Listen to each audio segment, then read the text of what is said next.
इस वीडियो में हम लोग सॉल्व करने वाले हैं CSJMU के अंतर्गत LLB 5th सेमेस्टर का क्वेश्चन पेपर जो सन 2021 का होगा। ठीक है, इसको सॉल्व करने वाले हैं हम लोग।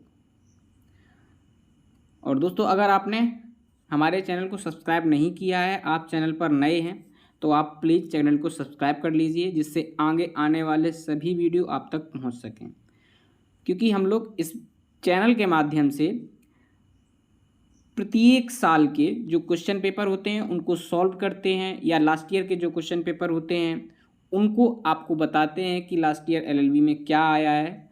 सभी सेमेस्टर के क्वेश्चन पेपर आपको इस चैनल के माध्यम से सॉल्व मिल जाएंगे। ठीक है, तो इस बार ऑब्जेक्टिव हो रहा है, तो 2021 में यूपी लैंड लॉ का जो ऑब्जेक्टिव क्वेश्चन पेपर हुआ था CSJM यूनिवर्सिटी के अंतर्गत, उसको हम लोग सॉल्व करने वाले हैं। ठीक है, तो चलिए स्टार्ट करते हैं। हमारा पहला प्रश्न है कि मालगुजारी में छूट के प्रावधान हैं। तो मालगुजारी में छूट के क्या प्रावधान हैं, किस धारा के अंतर्गत आते हैं ये? धारा 123 में, धारा 156 में, या धारा 159 में, या धारा 139 में? इसका सही उत्तर है धारा 156 में, बी इसका सही उत्तर है। ठीक है, अगला प्रश्न है हमारा कि भू राजस्व भुगतान करने की जिम्मेदारी किसकी है? ए खेतीहर मजदूर की, बी अतिक्रमणी की, या सी भूमिधर की, या फिर डी आसामी की? तो ये किसकी जिम्मेदारी है? इसका सही उत्तर है सी, ये भूमिधर की जिम्मेदारी है कि वो भू राजस्व का भुगतान करें। ठीक है, हमारा अगला प्रश्न है कि सरकारी पट्टेदार के बेदखली के आधार हैं निश्चित लगान का भुगतान ना होना, भूमि का उपयोग पट्टे की शर्तों के विपरीत हो, पट्टे की समय सीमा समाप्त पर कब्जा हो, या उपरोक्त सभी? इसका सही उत्तर है डी, उपरोक्त सभी। अगला प्रश्न है घोषणात्मक वाद लाया जाता है अपनी कानूनी हैसियत की घोषणा हेतु, भ्रम का निवारण करने हेतु, या फिर सी प्रतिवादी द्वारा अधिकार अस्वीकार किया जा रहा हो? इसका सही उत्तर है डी, घोषणात्मक वाद हम इन सभी मामलों में ला सकते हैं। अगला प्रश्न है असंक्रमण अधिकार वाले भूमिधर की बेदखली हो सकती है यदि लीज के बाद, यदि 6 वर्षों के बाद अंतर करता हो। ठीक है, बी 7 वर्षों बाद किसी अन्य को अंतरण करता है, सी यदि 10 वर्षों के बाद अंतरण करता है, या फिर डी 5 वर्षों के भीतर अंतरण करता है? इसका सही उत्तर है डी, 5 वर्षों के भीतर अंतरण करता है। अगला प्रश्न है संहिता के अंतर्गत अक्षम व्यक्तियों को दर्शाया गया है धारा 90 में, धारा 92 में, धारा 93 में, या धारा 95 में? तो अक्षम व्यक्तियों को किस में दर्शाया गया है? इसका सही उत्तर है डी, धारा 95 में। अगला प्रश्न है संहिता में अक्षम व्यक्ति कौन होगा जिनकी आयु 35 वर्ष संहिता में अक्षम विद्यार्थी कौन होगा जिसकी आयु 35 वर्ष से ज़्यादा हो, किसी मान्यता प्राप्त संस्था में शिक्षा ले रहा हो, जिसके माता पिता मर चुके हों, या उपरोक्त सभी? उत्तर इसका सही उत्तर है डी, उपरोक्त सभी। संहिता में अक्षम व्यक्ति कितने प्रकार के होते हैं? 10 प्रकार के, 9 प्रकार के, 7 प्रकार के, या 8 प्रकार के? सही उत्तर है डी, जो संहिता है इसके अंतर्गत अक्षम व्यक्ति जो है वो 8 प्रकार के हैं। अगला प्रश्न है अक्षम व्यक्तियों द्वारा भूमि को पट्टे पर देने का प्रावधान है धारा 75 में, धारा 78 में, धारा 95 में, या धारा 85 में? इसका सही उत्तर है सी, धारा 95 के अंतर्गत जो अक्षम व्यक्ति हैं उनको पट्टे पर देने का प्रावधान है। ठीक है, अगला प्रश्न है हमारा 10 कि अंतर्गत धारा 122 भूमि परित्याग के परिणाम होंगे। ए जोत समस्त भारों से मुक्त होकर राज्य सरकार में निहित हो जाएगा, जोतदार के समस्त अधिकार समाप्त हो जाएंगे, आदेश होने तक राजस्व का भुगतान करने का दायित्व बना रहेगा, या फिर डी उपरोक्त सभी? इसका सही उत्तर है डी, उपरोक्त सभी। अगला प्रश्न है असंक्रमण अधिकार वाले भूमि को अधिकार नहीं है, असंक्राम्य अधिकार वाले भूमि को अधिकार नहीं है। ए भूमि का उपयोग, भूमि को पट्टे पर देने, जोत विनिमय करने, या फिर डी ट्रांसफर करने। तो किसका अधिकार नहीं है? इसका सही उत्तर है डी, उसे ट्रांसफर करने का अधिकार नहीं है भूमि को। ठीक है, अगला प्रश्न है, असंक्रम्य अधिकार वाला भूमिधर के अधिकार हैं धारा 75 में, धारा 76 में, धारा 147 में, या फिर डी धारा 152 में। इसका सही उत्तर है बी, धारा 76 में जो है वो असंक्राम्य अधिकार वाला भूमिधर के अधिकार बताए गए। अगला प्रश्न है 13 कि संहिता 2006 के अंतर्गत संक्राम्य अधिकार वाले भूमिधर के अधिकार हैं। ऊपर असंक्राम्य अधिकार वाले भूमिधर के अधिकार बताए गए हैं जो 76 में हैं, और अब पूछा गया है कि संक्राम्य अधिकार वाले संक्रमणीय अधिकार वाले भूमिधर के अधिकार किस में हैं? 78, 74, 77 या फिर 75 में। तो इसका सही उत्तर है डी, धारा 75 में संक्राम्य अधिकार वाले भूमिधरों के अधिकारों को बताया गया है। ठीक है, अगला प्रश्न है कि भूमि जिसमें भूमिधारी अधिकार नहीं होगा, चारागाह, फौजी पड़ाव के लिए निश्चित भूमियाँ, नहर की सीमाओं के अंदर की भूमियाँ, या उपरोक्त सभी। इसका सही उत्तर है उपरोक्त सभी। ठीक है, अगला प्रश्न है, आसामी कितने प्रकार के होते हैं? 3 प्रकार के, 5 प्रकार के, 4 प्रकार के, या 6 प्रकार के?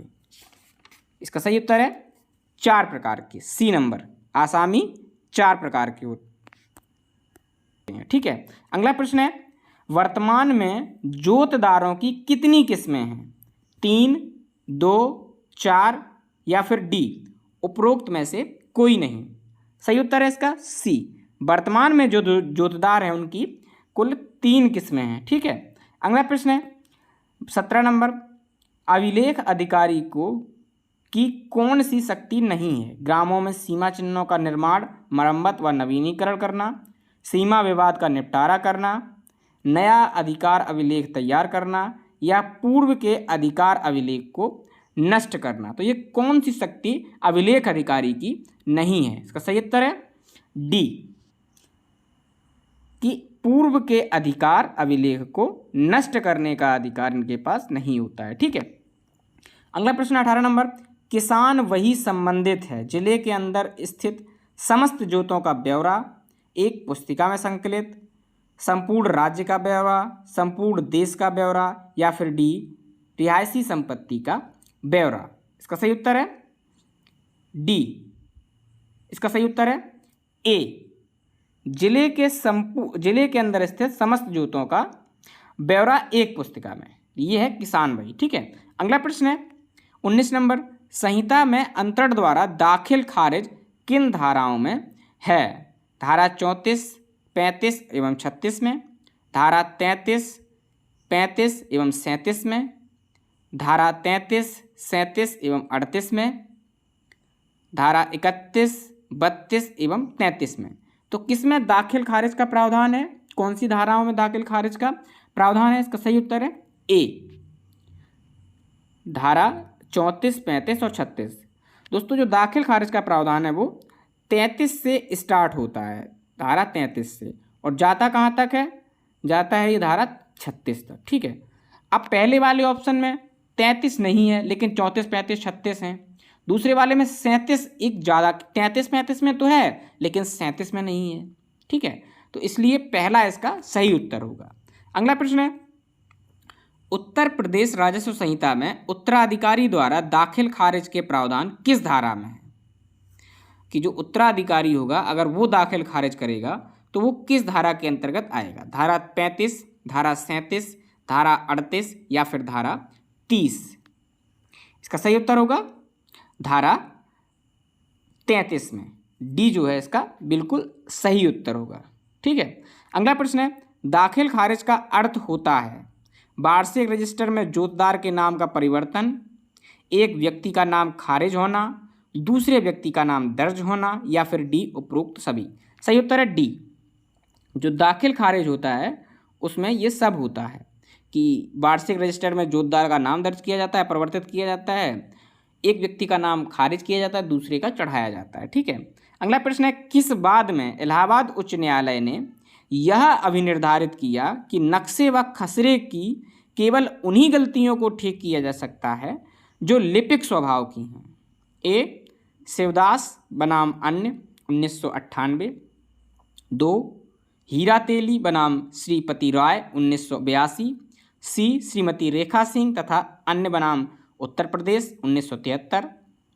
और डी रामजी लाल बनाम अलामुद्दीन 1963। इसका सही उत्तर है सी। जो श्रीमती रेखा सिंह बनाम अन्य का मामला था, इसी में ही कहा गया था कि केवल नक्शे व खसरे से संबंधित जो गलतियां हैं लिपिक की, उन्हीं को ही ठीक किया जा सकता है स्वभावतः। अगला प्रश्न है 23 नंबर, अधिकार अभिलेख वर्णित संहिता के अंतर्गत धारा 3 में, धारा 7 में, या फिर धारा 5 में, या फिर धारा 2 में। इसका सही उत्तर है ए, धारा 3 में। ठीक है। अगला प्रश्न है संहिता 2006 के अंतर्गत खसरा अंतर्भूत धारा है। खसरा किस में है? धारा 25 में, धारा 27 में, धारा 30 में, या फिर धारा 29 में। सही उत्तर है सी, धारा 30 में जो है वो खसरा दिया गया है। ठीक है। अगला प्रश्न है किस बाद में रेवेन्यू बोर्ड का अधिकार समस्त उत्तर प्रदेश निर्मित किया गया है? ठीक है। किस बाद में रेवेन्यू बोर्ड का जो अधिकार है, क्षेत्राधिकार है, वो पूरे भारत पर बताया गया कि इसका पूरे भारत पर है। ए मोतीलाल बनाम Mulia 1972। B Badruddin versus UP board of revenue 1985। C Barachuddin versus UP board of revenue 2008। Bhagwan Das versus UP Uttar Pradesh सरकार। ठीक है। इसका सही उत्तर है बी। जो बदरुद्दीन का मामला है उसमें जो है निर्धारित किया गया था माननीय न्यायालय ने कि यूपी बोर्ड का जो क्षेत्राधिकार है वो समस्त जो है प्रदेश पर लागू होगा। ठीक है। अगला प्रश्न है कौन सा कार्य राजस्व निरीक्षक का नहीं है? राजस्व अभिलेखों का रखरखाव करना, लेखपालों पर नियंत्रण एवं उनके कार्यों के पुनरीक्षण करना, सी उत्तराधिकारियों के नाम राज्य अभिलेखों में दर्ज करना, या अपने क्षेत्र की जानकारी रखना। इसका सही उत्तर है डी, अपने क्षेत्र की जानकारी रखना। ये राजस्व निरीक्षक का कार्य नहीं है। ठीक है। अगला प्रश्न है 27 नंबर, रेवेन्यू बोर्ड के निर्णय की अपील उत्तर प्रदेश राजस्व संहिता के अंतर्गत की जाती है। सत्र न्यायालय में, उच्चतम न्यायालय में, उच्च न्यायालय में, या कहीं नहीं। इसका सही उत्तर है डी, रेवेन्यू बोर्ड के जो निर्णय है उसकी अपील कहीं नहीं की जाती। ठीक है। अगला प्रश्न है हमारा 28 नंबर, कृषि वर्ष से अभिप्राय है जो 1 जनवरी से प्रारंभ होकर 31 दिसंबर को समाप्त होते हैं, जो 1 अप्रैल से 31 मार्च को समाप्त होते हैं, या फिर सी जो 1 जुलाई से 30 जून को समाप्त होते हैं, या फिर डी उपरोक्त में से कोई नहीं। सही उत्तर है सी, जो 1 जुलाई से 30 जून को समाप्त होते हैं उन्हें कृषि वर्ष कहते हैं। ठीक है।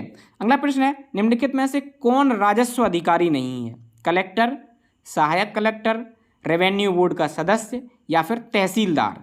इनमें से कौन राजस्व अधिकारी नहीं है? ठीक है।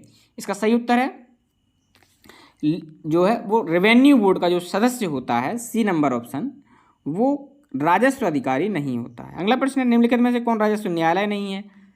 कमिश्नर, बंदोबस्त अधिकारी, अभिलेख अधिकारी, या लेखपाल। लेखपाल जो होता है वो राजस्व न्यायालय नहीं होता है। ठीक है। अगला प्रश्न है सक्षम जोतदार द्वारा किया गया भूमि पर पट्टा अवैध समझा जाता है। ए पट्टा शर्तों का उल्लंघन कर किया जाता है। पट्टा हमेशा के लिए किया जाना अवैध होगा यदि पट्टा संहिता की शर्तों के अधीन अनवीनीकृत धारा 95, 96 और 97 में किया गया है। और डी यदि बिना पंजीयन किया गया है। इसका सही उत्तर है सी, यदि पट्टा संहिता की शर्तों के अधीन अनवीकृत धारा 95, 96 और 97 के अनुसार किया गया है। ठीक है।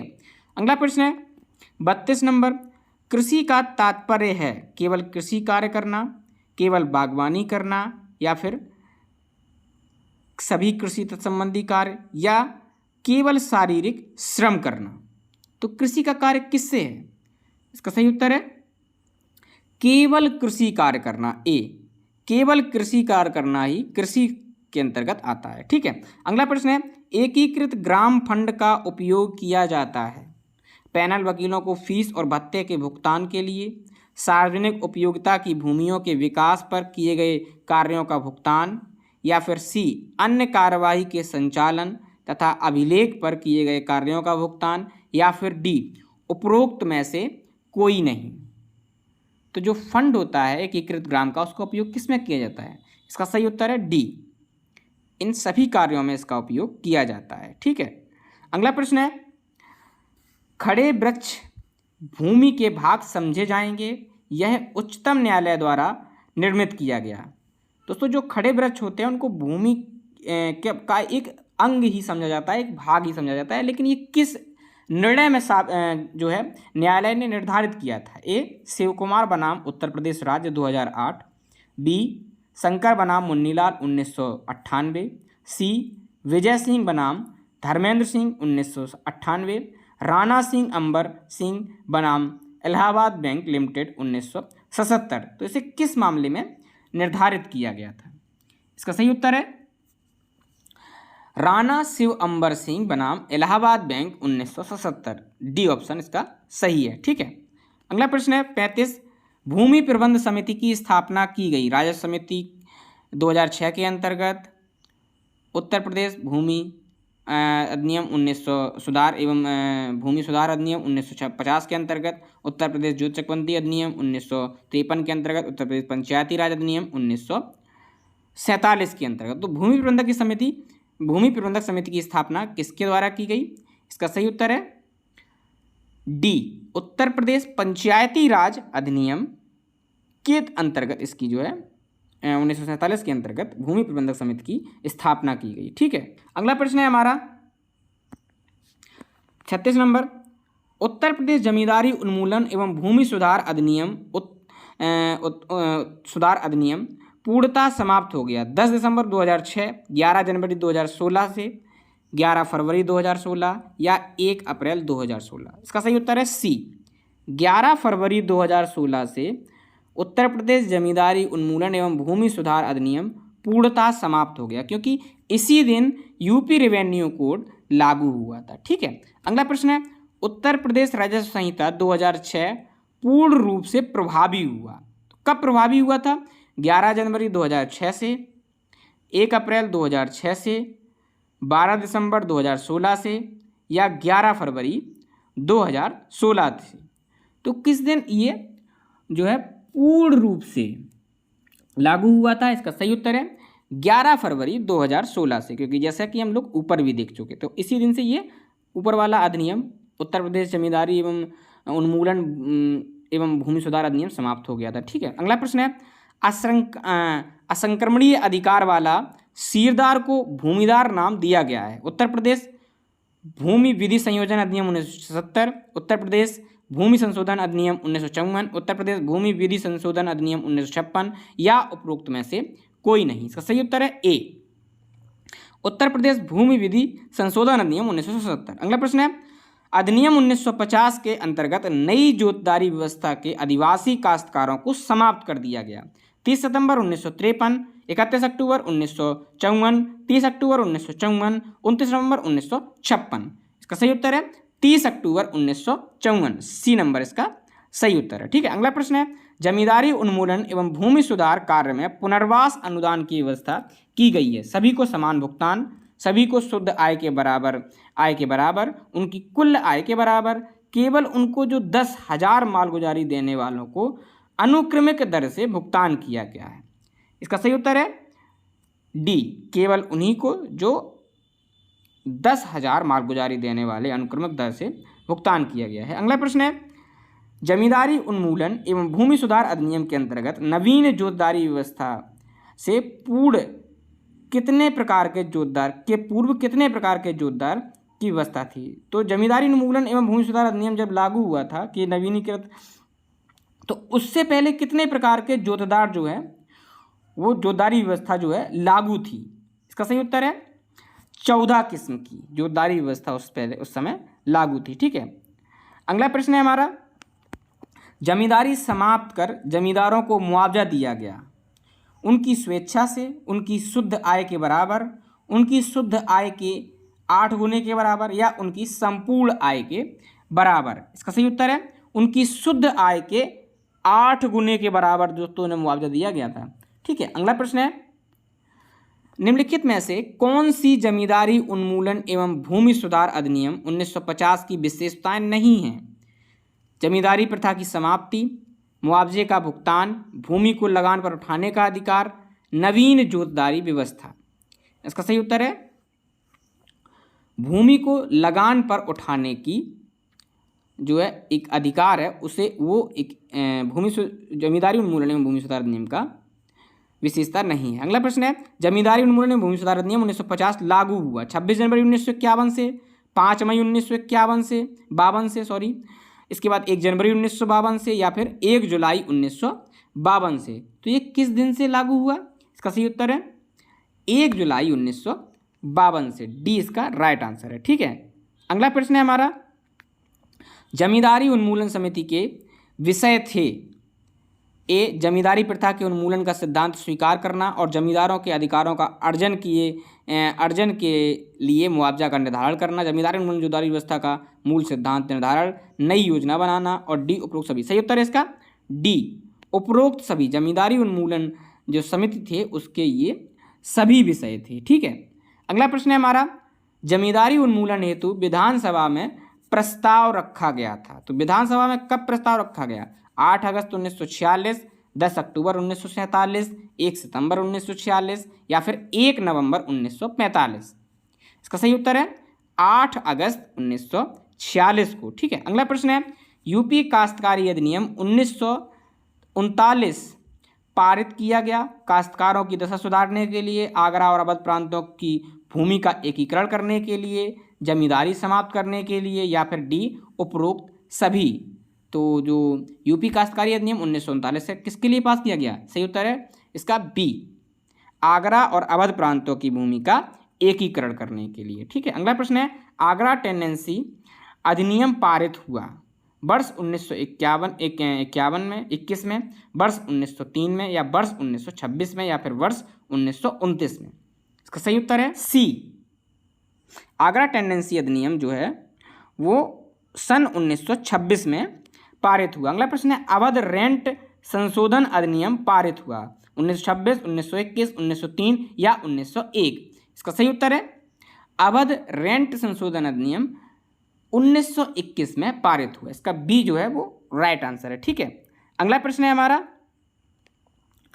कि नॉर्थ वेस्टर्न प्रोविंसेस अधिनियम 1901 का नाम बदलकर आगरा टेनेंसी अधिनियम 1901 हुआ। तो कब हुआ? 1905 में, 1904 में, 1903 में या फिर 1902 में। सही उत्तर है इसका सी, 1902 में इसका नाम बदल करके जो है आगरा टेनेंसी अधिनियम हुआ। ठीक है, अगला प्रश्न है हमारा 51 नंबर, मालगुजारी से तात्पर्य है। तो मालगुजारी से क्या तात्पर्य है? ए, सरकार द्वारा लगाया गया भूमि कर, बी, भूमिधर द्वारा लगाया गया लगान, ग्राम समाज द्वारा लगाया गया कर या खंड विकास अधिकारी द्वारा लगाया गया कर। इसका सही उत्तर है ए, सरकार द्वारा लगाया गया भूमि कर, यही है मालगुजारी। ठीक है, अगला प्रश्न है 52, निम्नलिखित में से कौन सा चकबंदी अधिनियम 1953 का उद्देश्य नहीं है? ए, चकों को एकत्रित करना, बी, समय को बचाना एवं उत्पादकता बढ़ाना, सी, चकों के टुकड़े या फिर डी, विकास कार्य में सुगमता। सी जो है वो इसका सही उत्तर है, चकों के टुकड़े करना। अगला प्रश्न है, ग्राम तालाबों पोखरों का प्रबंधन एवं पट्टा निम्नलिखित श्रेणियों में किया जाता है? 5 श्रेणियों में, 3 श्रेणियों में, 2 श्रेणियों में या फिर 4 श्रेणियों में। इसका सही उत्तर है 2 श्रेणियों में। ठीक है, अगला प्रश्न है, निम्नलिखित में से आसामी द्वारा घोषणात्मक वाद संहिता की किस धारा में किया जा सकता है? धारा 34 में, धारा 136 में, धारा 144 में या फिर डी, उपरोक्त में से कोई नहीं। सही उत्तर है सी, धारा 144 में। ठीक है, अगला प्रश्न है, आवंटन या पट्टा निश्चित होने पर भूमि जिलाधिकारी में निहित हो जाएंगे, भूमि जिलाधिकार में निहित हो जाएगी, भूमि तहसीलदार में निहित हो जाएगी, भूमि ग्राम पंचायत में प्रत्यावर्तित हो जाएगी या भूमि नीलाम हो जाएगी। सही उत्तर है सी, भूमि जो है वो ग्राम पंचायत में प्रत्यावर्तित हो जाएगी। अगला प्रश्न है 56 नंबर, निम्नलिखित में से आसामी कौन नहीं है? ए, भूमि प्रबंध समिति द्वारा विधिता बनाया गया, बी, भूमिधरी का आसामी, सी, अतिक्रमण द्वारा कब्जे पर, या फिर डी, अन्य अधिनियम के अधीन। सही उत्तर है इसका सी, जो अतिक्रमण के कब्जे पर बना है वो आसामी नहीं होगा। अगला प्रश्न है असंक्रमणीय अधिकार वाले भूमिधर के अवैध अंतरण के परिणाम होंगे। अंतरण आरंभतः शून्य अंतरण की दिनांक से होगा। ए, अंतरण आरंभतः शून्य अंतरण की दिनांक से होगा, सभी भारों से मुक्त होकर राज्य सरकार के अधीन होगा, सभी विकास कार्य राज्य सरकार की सम्मति पर समझे जाएंगे, या फिर डी, उपरोक्त में से सभी। इसका सही उत्तर है डी, उपरोक्त सभी। ठीक है, अगला सवाल है हमारा 58 नंबर, असंक्राम्य अधिकार वाले भूमिधर के अधिकार नहीं हैं भूमि का उपयोग, विक्रय करने का, भूमि प्रबंधक का, जोत को समर्पण करने का। इसका सही उत्तर है बी, विक्रय करने का। ठीक है, अगला प्रश्न है स्त्रियां जो भूमि को पट्टे पर नहीं दे सकती, विवाहित होने पर, अविवाहित होने पर, विधवा होने पर, तलाकशुदा होने पर, पति या पत्नी के रहते हो एक अक्षम नहीं। ठीक है, अगला इसका डी सही है। अगला प्रश्न है हमारा 60 नंबर, संक्राम्य अधिकार वाले भूमिधर पट्टे पर दे सकते हैं जिला जज की अनुमति से, कलेक्टर की अनुमति से, स्वयं अक्षम होने पर, या फिर ग्राम पंचायत की अनुमति से। सही उत्तर है सी, जब स्वयं अक्षम हो जाएंगे वो तो फिर जो अपनी भूमि है उसे पट्टे पर दे सकते हैं। ठीक है, अगला प्रश्न है बकाया मालगुजारी वसूली की रीति, मांग पर या उपस्थित पत्र तामील कराकर, बकायेदारी की गिरफ्तारी या विरुद्ध से, चल संपत्ति की नीलाम करके, या फिर डी, उपरोक्त सभी। इसका सही उत्तर है डी, इनमें से किसी भी तरीके से जो है मालगुजारी की वसूली की जा सकती है। अगला प्रश्न है 62 नंबर, अतिरिक्त भूमियों का बंदोबस्त सरकार द्वारा किया जाता है, विकासखंड अधिकारी द्वारा किया जाता है, ग्राम पंचायत द्वारा किया जाता है, या फिर डी, उपरोक्त सभी। सही उत्तर है सी, ग्राम पंचायत द्वारा किया जाता है। अगला प्रश्न है अतिक्रमण के लिए दंड का प्रावधान है 500 रुपये, 1000 रुपये, 500 रुपये न्यूनतम या अधिकतम 5000 रुपया या 10,000 रुपये। सही उत्तर है सी, न्यूनतम 500 रुपये और अधिकतम 5000 रुपये। ठीक है, अगला प्रश्न है हमारा समर्पण से तात्पर्य है जोत का समर्पण, भूमि का अधिकार छोड़ना, ठीक है, इस्तीफा देना। सही उत्तर है डी, ये सभी। अगला प्रश्न है अधिनियम में सीरदारों को सभी भूमिधारी अधिकार दिए गए हैं, उन सीरदारों को जिन्होंने लगान का 10 गुना नहीं जमा किया है, उनको जिन्होंने लगान का 10 गुना जमा कर दिया है, लगान का 10 गुना जमा कर सनद प्राप्त कर ली है, अधिनियम 1970 के उपरोक्त सभी सीरदारों को। तो इसका सही उत्तर है सी, लगान का 10 गुना जमा कर सनद प्राप्त कर ली है। अगला प्रश्न है 66 नंबर, ग्राम पंचायत पैनल वकीलों उच्च न्यायालय की नियुक्ति होती है राज्य सरकार द्वारा, जिला जज की सिफारिश पर राज्य सरकार द्वारा, कलेक्टर की सिफारिश पर राज्य सरकार द्वारा, एडवोकेट जनरल से विचार विमर्श कर राज्य सरकार द्वारा। इसका सही उत्तर है डी, एडवोकेट जनरल से विचार विमर्श कर राज्य सरकार द्वारा। ठीक है, अगला प्रश्न है जिला ग्राम पंचायत वकील सिविल की नियुक्ति होती है राज्य सरकार द्वारा, जिला जज द्वारा, जिला जज व कलेक्टर की सिफारिश पर राज्य सरकार द्वारा, या फिर डी, राज्य सरकार से संबंधित भेजी गई सिफारिश के आधार पर। सही उत्तर है सी, राज्य सरकार सी, जिला जज व कलेक्टर की सिफारिश पर राज्य सरकार द्वारा। ठीक है, अगला प्रश्न है निम्नलिखित में से कौन सा अधिकार भूमि प्रबंधक समिति का नहीं है? भूमि में बेदखल करने का, भूमि आवंटन करने का, भूमि विवाद निस्तारण करने का, या न्यायिक कार्य का। तो जो भूमि प्रबंध समिति है उसका कार्य न्यायिक कार्य नहीं है। ठीक है, अगला प्रश्न है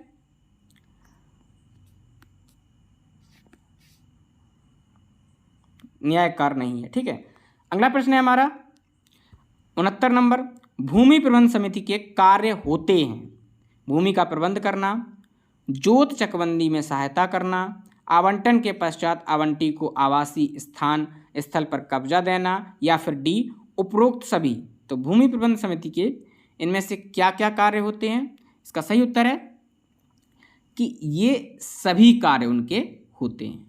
ठीक है, भूमि का प्रबंध करना भी, जोत चकबंदी में सहायता करना भी, और आवंटन के पश्चात आवंटी को आवासीय जो है कब्जा दिलाना भी। ठीक है, डी इसका सही उत्तर है। अगला प्रश्न है, भूमि प्रबंध समिति का सभापति होता है ग्राम पंचायत का प्रधान, ग्राम पंचायत का लेखपाल, खंड विकास अधिकारी या ग्राम विकास अधिकारी। सही उत्तर है ए, ग्राम पंचायत का प्रधान। अगला प्रश्न है, अतिरिक्त भूमि पर छोड़ी गई संपत्ति का निस्तारण किया जाएगा तहसीलदार द्वारा, राज्य सरकार द्वारा, कलेक्टर द्वारा या फिर डी आयुक्त द्वारा। इसका सही उत्तर है सी, कलेक्टर द्वारा। ठीक है, अगला प्रश्न है, अतिरिक्त भूमि के उपयोग तथा कब्जे के लिए क्षतिपूर्ति का प्रावधान धारा 16, धारा 14, धारा 13 या फिर धारा 12। सही उत्तर है ए, धारा 16। अगला प्रश्न है, अधिनियम के प्रावधान के अनुसार उच्च न्यायालय में याचिका योषित की जा सकती है कलेक्टर के आदेश के खिलाफ, आयुक्त के आदेश के विरुद्ध, राज्य सरकार के विरुद्ध या नियत प्राधिकारी के विरुद्ध। इसका सही उत्तर है डी, नियत प्राधिकारी के विरुद्ध। अगला प्रश्न है, अधिनियम में अपील हेतु समय सीमा जो है वो अंतर्गत धारा 13 दी गई है 30 दिन के अंदर, 60 दिन के अंदर, 15 दिन के अंदर या 90 दिन के अंदर। सही उत्तर है जो है 30 दिन के अंदर। ठीक है, अगला प्रश्न है हमारा, जोतदार के चुनाव पर अतिरिक्त भूमि का घोषित किया जाने का प्रावधान धारा 11, धारा 12, धारा 12A या धारा 10। इसका सही उत्तर है धारा 12A। अगला प्रश्न है हमारा, अधिकतम जोत सीमा में धारित भूमि के जोतदार तथा उनके परिवार के सदस्यों के अधिकार प्रावधानित हैं धारा 5 के अंतर्गत, धारा 8 के अंतर्गत, धारा 6 के अंतर्गत या फिर धारा 9 के अंतर्गत। सही उत्तर है बी, धारा 8 के अंतर्गत। ठीक है, अगला प्रश्न है हमारा 77 नंबर, अधिकतम जोत सीमा से कुछ भूमियों को अलग किया जाना प्रावधानित है धारा 5 के अंतर्गत, धारा 7 के अंतर्गत, धारा 6 के अंतर्गत या फिर धारा 4 के अंतर्गत। सही उत्तर है धारा 6 के अंतर्गत जो है सी, इसका सही उत्तर है। अगला प्रश्न है, उत्तर प्रदेश जोत सीमा अधिनियम 1960 के प्रावधान व अधिनियम को संरक्षण प्राप्त है उच्चतम न्यायालय द्वारा, उच्च न्यायालय द्वारा या उच्चतम न्यायालय द्वारा, सी राज्य सरकार द्वारा, डी भारत के संविधान की नवीं अनुसूची द्वारा। सही उत्तर है डी, भारत के संविधान की नवीं अनुसूची द्वारा। अगला प्रश्न है, उत्तर प्रदेश अधिकतम जोत सीमा आरोपण अधिनियम 1960 के प्रावधानों को चुनौती दी जा सकती है सिविल न्यायालय में, उच्च न्यायालय में, उच्चतम न्यायालय में, उपयुक्त कहीं नहीं। इसका सही उत्तर है अधिकतम जोत सीमा आरोपण अधिनियम 1960 के प्रावधानों को कहाँ पर चुनौती दी जा सकती है?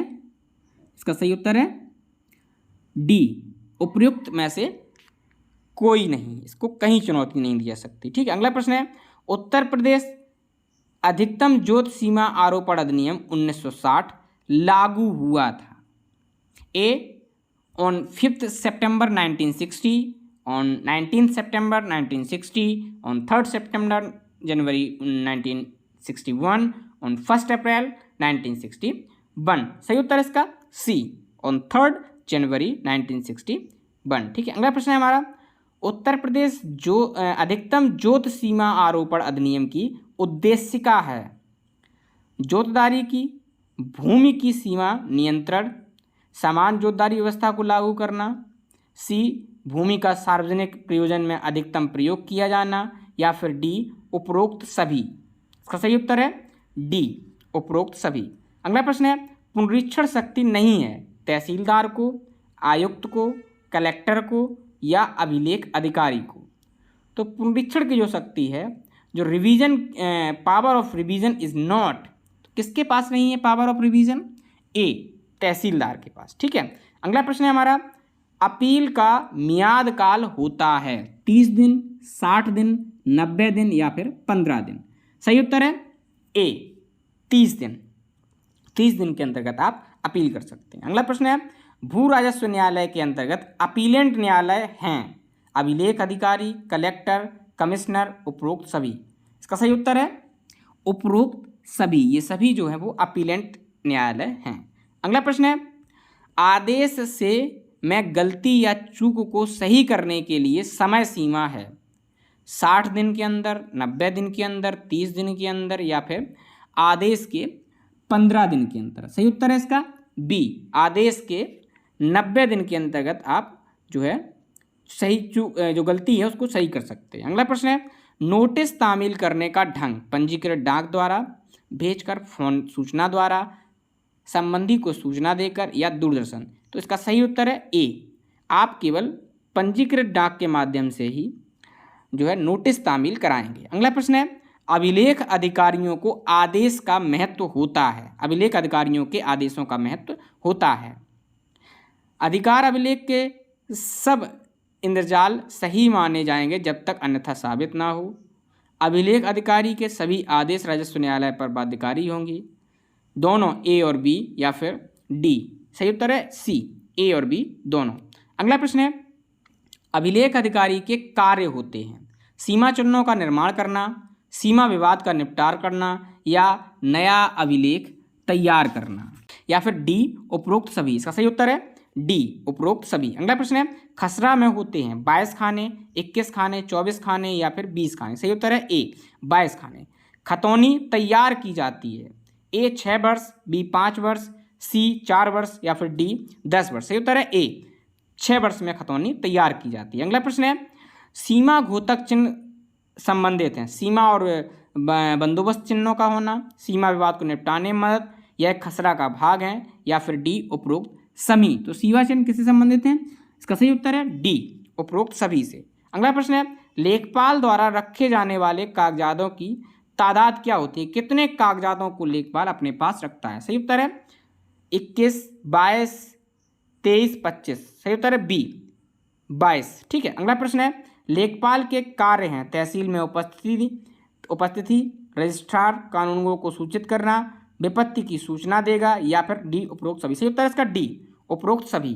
अगला प्रश्न है, राजस्व बोर्ड के सदस्य न्यायिक कार्य नहीं करते, मूल वादों की सुनवाई, अपीलीय सुनवाई, या फिर सी निगरानी पुनरीक्षण, या फिर डी पुनर्वलोकन रिव्यू की शक्ति। तो राजस्व बोर्ड के सदस्य न्यायिक कार्य नहीं करते, मूल वादों की सुनवाई नहीं करते। ठीक है, अपील सुनते हैं वो सिर्फ। अगला प्रश्न है, मालगुजारी में छूट तथा स्थगन हो सकता है यदि कोई ग्राम में दैवीय आपदा हो से प्रभावित हुआ हो, सामूहिक कृषि कार्य ना किया गया हो, भूमि प्रति छोड़ दी जाए, या फिर डी भूमि का समर्पण कर दिया जाए। देखिए, अगर आप भूमि को समर्पण कर देते हैं तब भी आपको मालगुजारी देनी पड़ेगी, भूमि प्रति छोड़ देंगे तब भी देनी पड़ेगी, आप कृषि नहीं करते हैं तब भी आपको मालगुजारी देनी पड़ेगी। लेकिन ए नंबर ऑप्शन इसका सही है। अगर कोई दैवीय आपदा आ जाती है, जैसे बाढ़ आ गई, सूखा आ गया, ठीक है, बारिश ज़्यादा हो गई, तब आग लग गई, ठीक है, तब आपको मालगुजारी से छूट या मालगुजारी ना ही दी जाए, ऐसा आदेश सरकार दे सकती है। ठीक है। अगला प्रश्न है 96, रेवेन्यू बोर्ड के कार्यों को विभाजित किया गया है 4 भागों में, 3 भागों में, ठीक है, या फिर 2 भागों में, या उपरोक्त में से कोई नहीं। तो रेवेन्यू जो बोर्ड है उसके कार्यों को 2 भागों में विभाजित किया गया। सी इसका सही उत्तर है। अगला प्रश्न है, मालगुजारी का बंदोबस्त होता है, देय मालगुजारी समय समय पर निश्चित होगा, वसूली प्रक्रिया का वर्णन होता है, लिखित रूप से निर्धारित होती है, या उपरोक्त में से कोई नहीं। सही उत्तर है देय मालगुजारी समय समय पर जो है निश्चित की जाती है। ठीक है। अगला प्रश्न है 98 नंबर, बकाया मालगुजारी वसूली के तरीके कितने हैं? 7 तरीके, 9, या 10, या फिर 8। तो जो मालगुजारी बकाया रह गई है उसको कितने तरीकों से वसूला जा सकता है? इसका सही उत्तर है ए 7 तरीकों से। ठीक है। अगला प्रश्न है, मृतक अपने मृत पुत्र खा को विधवा 1, पुत्र गा की विधवा 2, गा के पुत्र घा को छोड़कर मरता है, घा को कितना मिलेगा? 1/3, 1/4, 1/6, या 1/2। सही उत्तर है इसका 1/6 हिस्सा, ठीक है, गा को मिलेगा। ठीक है। अगला प्रश्न है 100 नंबर, यहाँ पर एक आरेख बना हुआ है दोस्तों, जैसा कि आप देख रहे हैं। यहाँ पर ए जो है वो मृतक है, उसके 3 बच्चे हैं, ठीक है, एक, का, खा और गा, ठीक है। अब सबसे पहले जो संपत्ति बटेगी वो इन तीनों में बराबर बटेगी, तो 1/3 बचा, ठीक है। इसके बाद गा के बाद 1/3 हिस्सा बचा, ठीक है। अब गा के बाद उसका एक लड़का है, उसको भी 1/3 मिलेगा, क्योंकि उसके कोई भाई भी तो है नहीं है, तो इसको जो है पूरा हिस्सा मिल जाएगा। इसके बाद अगला जो है उसके 2 बच्चे हैं, तो 1/3 जो है ये 2 भागों में बटेगा, मतलब गुणा 1/2, तो ये हो जाएगा आपका 1/6। तो कितना हिस्सा मिलेगा जोतदार व उत्तराधिकारी का खा जी, तो 1/6, दोनों का उत्तर 1/6 हो गया। 100 नंबर का भी 1/6। तो यहाँ पर हम लोगों ने CSGMU के अंतर्गत यूपी लैंड लॉ का जो 2021 का पेपर था उसको सॉल्व कर दिया है। तो दोस्तों आप लोगों से निवेदन है कि आप चैनल को सब्सक्राइब कर लीजिए, जिससे कानून से जुड़ी सारी जानकारियाँ आप तक पहुँचती रहें। इस चैनल के ही माध्यम से आप लोगों को CSGMU के सारे क्वेश्चन, सभी सेमेस्टरों के LLB और BLLB की सारे क्वेश्चन, सॉल्व क्वेश्चन मिल जाएंगे, ठीक है। इसके बाद अगर आप लोग PDF चाहते हैं तो आप लोग हमें व्हाट्सअप कर सकते हैं या फिर हमारे टेलीग्राम लिंक को ज्वाइन कर सकते हैं। आप लोग अपना ख्याल रखिए, मिलते हैं अगले वीडियो में, तब तक के लिए धन्यवाद, जय हिंद।